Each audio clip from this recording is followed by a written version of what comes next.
Mais si ces mutations ont considérablement modifié notre apparence, elles n'expliquent pas tout. Darwin avait déjà compris qu'on ne peut pas expliquer la diversité des différentes populations humaines sur la Terre que par des aspects d'adaptation locale liés à la sélection naturelle cette fois. Donc comme par exemple la couleur de la peau ou la morphologie, etc. Il voit bien que ça ne colle pas.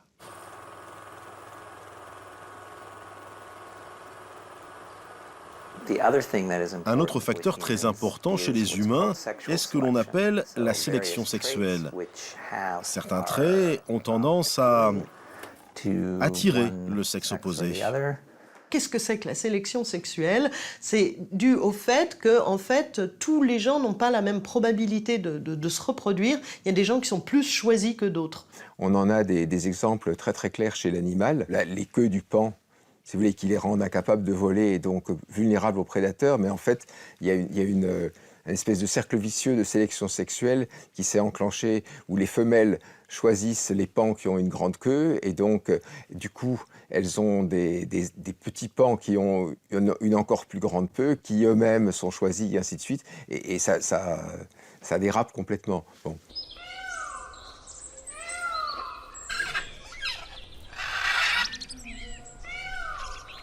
La population elle-même peut choisir de privilégier certains caractères. Par exemple, on peut apprécier une peau d'un beau noir profond ou apprécier des cheveux blonds.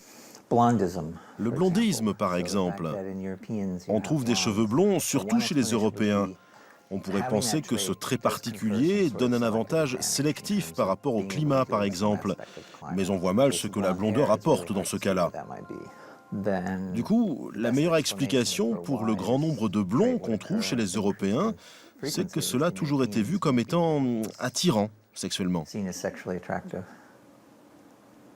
Ça va être différent d'une culture à une autre. Et ça renforce des différences entre les groupes humains.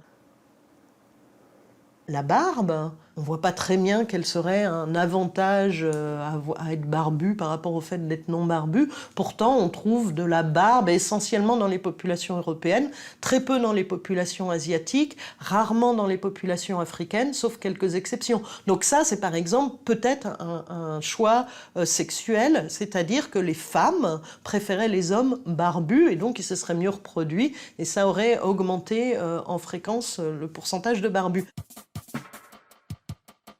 Difficile de connaître le pourcentage exact de barbus en Europe.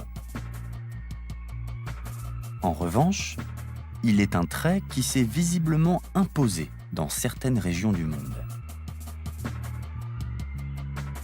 Le fait que les orientaux aient les yeux en amande, on voit assez mal comment ça pourrait être un effet de la sélection. On ne voit pas quel avantage sélectif procure le fait d'avoir les yeux en amande.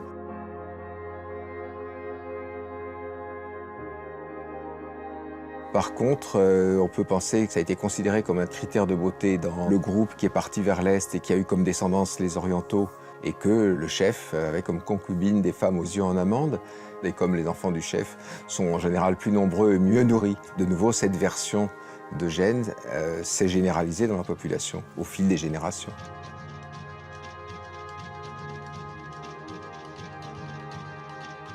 Au fil du temps et au gré des rencontres, les corps se différencient de plus en plus entre des populations pourtant très proches génétiquement.